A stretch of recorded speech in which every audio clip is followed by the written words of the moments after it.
Hello, quilting friends, and happy Feature Friday, everybody. Thank you guys so much for joining me in my sewing studio today. We are going to pick up where we left off last time on the quilt we were working on. And I just want to say thank goodness I saved my quilt layout.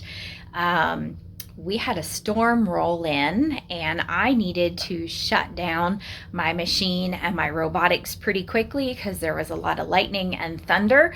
So I finished up the row I was on and shut everything down so that I didn't have to worry about anything happening to my machine and my robotics. Even though I did have it plugged into an AVR voltage regulator, I never like to do anything in storms just to make sure everything's okay. So I was able to shut everything down as soon as my row finished, and now it's time to bring everything back up and get started again. I'm at the end of a row, so we're going to need to bring it all back up and then do some nesting. So I'm going to show you how to do that now. Let's turn around so I can show you where we're at and get started. So here we are. I've got my quilt top. You can see it's not sitting on the floor anymore, even though my extra batting is. So I managed to get 2 additional rows done after we did our first row together. So I've got my 3rd row here, and it ends all the way over here, right here at the end. I didn't even clip my tails off. I just shut everything down and walked away from my frame. So I've got my machine and my robot turned back on. We need to re-enter our program. So I'm going to touch my program app there. And normally this is the screen that we start on and we set our safe area or our quilting area. But because we have a layout saved and that's what we want to use, we're not going to do this step. We're going to do something different. We are going to come to our saved layout folder up here on the right hand side and open that up instead. So I'm going to touch on that and we are going to use our Petunia strip quilt file that we saved. I know I had other ones in here when you saw me last, but I actually went through and deleted them because I didn't need them anymore and they had been in there for quite some time, a few of them. So we're using our Petunia strip quilt. So I'm going to touch on that with my finger and highlight it blue. And when I do that, the name Petunia strip quilt comes down here under file name. And over here on the right bottom corner, I have the option to cancel and get out of that, or I can hit open. So we are going to hit open because that's what we want to use. And when I do that, I get this message that says, move the machine to the quilt area origin and press OK. And if you remember from last time, my quilt area origin was that back left corner of my quilt frame when we set our safe area, when we laid out everything for this quilt top. So we are going to cruise on down with our machine to my back left area and push that as far left and as far back as I can. And then we're going to touch the icon on the screen for my check mark. And when we do that, we get a little tiny version of my safe area and my layout box with my design in it. I want it a little bit bigger so I can see my design better. So I'm going to switch from my full view over to my pattern layout box view. And now we can see our pretty petunias. I trust that this has done what it's supposed to, but I can always double check. And you can kind of go anywhere on your quilt top with your crosshairs and kind of line up points to make sure things line up with what you've got here. The easiest thing for me is to double check my crosshairs against my start and stop point.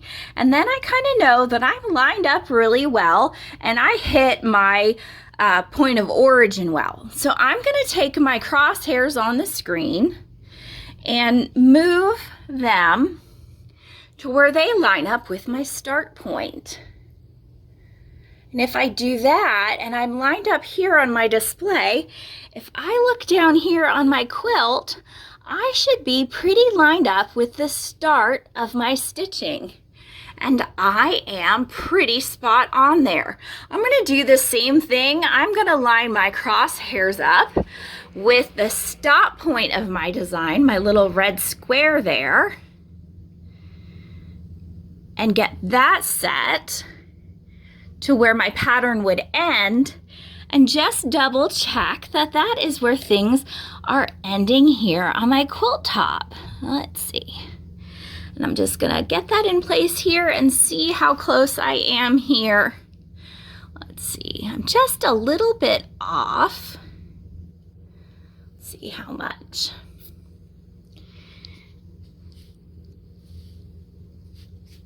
Okay, that looks pretty good. I'm like just barely off on that side, so maybe this is a little bit tighter than that side. I think it looks good. If you're off a lot, or even just a quarter or half an inch, you can always roll your quilt to get things lined up. So I could just nudge this, because I'm just a little off. I could just nudge this one little bit with my back roller bar, and it might get me lined up just a little bit. You know, things shift here and there as they're quilting. And let's see, I'm lined up here, and I'm lined up just a little bit better here. So I think we did really well with our point of origin all the way down there. We got our pattern lined up well. I could look at some of the other places on my quilt top and kind of line up my crosshairs and see if they're matching on the quilt top, but I think we did really well, especially since we're about to nest. It doesn't have to be 100% perfect, because we're not going to stitch over top of our stitching lines. We're going on to our next row. So from here, now that I know this is pretty well lined up, I'm not completely crooked, we're lining up well on our sides, we're pretty close with our pattern, right exactly where it was, I'm gonna go from layout into home. When I highlight home, I'm going to not stitch anything out, I'm going to go to my nesting feature, because that's what I need to do next. I need to put a new row on here. So I'm going to highlight my nesting feature, and I'm going to select my nesting point. So you guys know I like to choose something that's kind of in the middle of my quilt. So I'm in the middle here, and I'm just going to use the point on this leaf that comes down here. And I like to drop my needle into place on that stitch line. So I'm just going to drop my needle into place. If you're uncomfortable with using your needle to mark your nesting point, you can always use a marking tool. Just make sure whatever it is you use is going to come off your quilt top and you're confident in that. So now that I've marked my nesting point, I can hit my green check mark in my nesting feature. The next option here says roll the quilt. So I'm going to come down to my frame here, unlock my rollers, and then I'm going to very gently and carefully roll my quilt forward and advance it so that my row of designs that I've stitched out is almost at the very back of my frame here. This is a big pattern that takes up most of my quilting table area, so I need to make sure that I've gone far enough, but not too far, because I don't want this might be a little too far. See how close I am? I'm going to let this go just a little bit. I don't want my machine to get too close to my roller bar here. I don't want anything here to be hitting my bars down here. And I need to make sure that there's space for my needle to kind of come up in between my designs and stitch out. So I think that's a little bit more comfortable for me. I'm going to tighten my front roller bar as well. And we need to make sure that there's just a little give here. You don't want it too tight, or you're going to end up with puckers in your backing. So I think we're pretty good here. I have rolled my quilt, so I'm going to hit my check mark. Now it says move the machine to your nesting point. Now I am in my nesting point because my needle's in my fabric, so I don't have to do anything here. But if you've used a marking tool to mark your nesting point, you'll want to move your machine so that your needle hovers over the point that you marked. I can now hit my check mark. Here we are at our nesting point where it says move the machine to place your nested row. The grayed out row, remember, that is the row that you've already stitched. So that's all the stitching that's kind of up here that we've already rolled up. And then the black part down here that's inside our layout box, that is the next stitching that our robot wants to do. Now for me, it has done a wonderful job of nesting the two sets of rows together. I think the spacing's perfect. I think it looks great. But if you have changed your mind about what you think the robotics has done, you have your two options over here where you can change the distance between the rows. If you use your little cross moves, you can use your machine to move your design forward and backward, left and right. Or if you use your little heart move, you can actually type in the distance between the rows you'd like. We're sticking with this. I think it looks great. So I'm going to hit my green check mark. And now it says nesting complete and we're ready to go. I'm going to pull my needle up out of my fabric so that I can move my machine around. And this is the point where I'm going to stitch down the sides of my quilt top from on my right side and my left side to get those anchored down. And the other thing I'm going to do, I think we did a great job rolling the quilt, is just double check that all of the markers on my centering tape are lined up so that my squares aren't going crooked as we're going down the quilt. So I'm going to get that all stitched down and lined up. All right, so we've got our sides stitched down. All of our little markers here are in place. So my thread or my quilt top is nice and smooth and running straight. I've smoothed out my top and my batting, so we are ready to get started. I am going to engage my needle so that we will stitch out and hit my green skittle so we can get going. I'm going to double check that my needle is up. I don't want to tear this quilt top by accident. I am going to hit my green check mark and we're going to move to the beginning of our quilt pattern. So our robot's going to move on its own and we'll get to our starting point. I'll do my single stitch and touch my check mark on the screen. It says pull up our bobbin thread, so I'll just nudge my machine out of the way so I can grab that little tail there and pull up my bobbin thread. That way I have both. I can touch the green check mark and go on to the next step. It's going to recenter into place and then ask me to cycle my stitches. You know I like to cycle 3 times. I get a good little knot there and I'll hit my check mark. And now we are going to turn the stitching on our long arm and then our machine's going to go. Now, before I do this, there is one little thing that I need to do because I turned my machine off and turned it back on. Over here, my speed went back to my factory setting of 30, and that's a great speed to be running your long arm robotics at. There's nothing wrong with that. However, yesterday when I was stitching, I discovered that my thread is not happy running at that speed, and I had quite a few thread breaks. I had a fresh needle. I tried a second fresh needle thinking maybe I had a needle burr, and it wasn't that. It was this particular thread.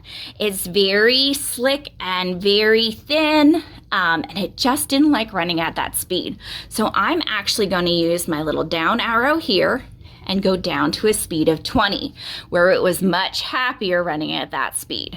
So even though it's not a complicated pattern, my thread is requiring me to run a little bit slower so that I don't have thread breaks. So I just turned that down a little bit.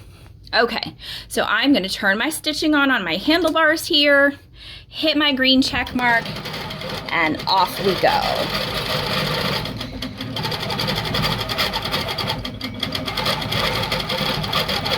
And it's stitching great. I'm gonna let this stitch out for you guys so you can see the rows nested to each other. So I'll be back in a minute.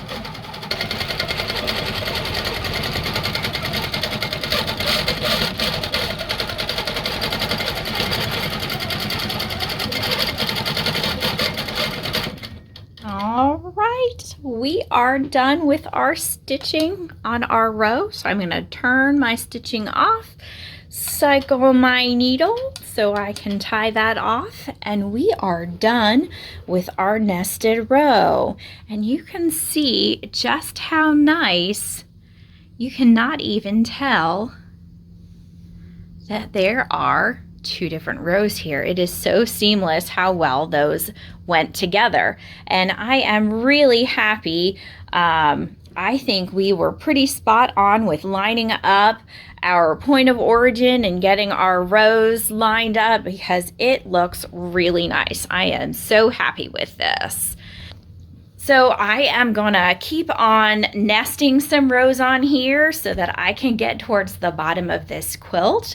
And I hate to say it, but I'm glad that I had to turn everything off so that I could come back in and show you guys how to pull up your saved layouts and get that line back up. Remembering that point of origin is really important when you're doing this, so make sure that you pick a spot you're going to remember, using that back left corner when setting your quilt area, when you're setting up your whole quilt. That is always a really best place to do that. That way you don't forget, and you can always nudge things just a little bit by rolling your roller bars forward and backward just a little teeny tiny bit here or there if you just need a little bit of wiggle room to get that perfect. There's no reason why you can't start over again by resetting that point of origin over and over. If you're off too much, try and try again. Remember, this is a computer system. You can just start over, line up your point of origin again, and hopefully you'll get closer the next time. Believe me, I did it a few times myself to get this on before I started shooting the video to make sure I was in the right place. Thank you guys so much for joining me today, and I will see you all real soon. Bye.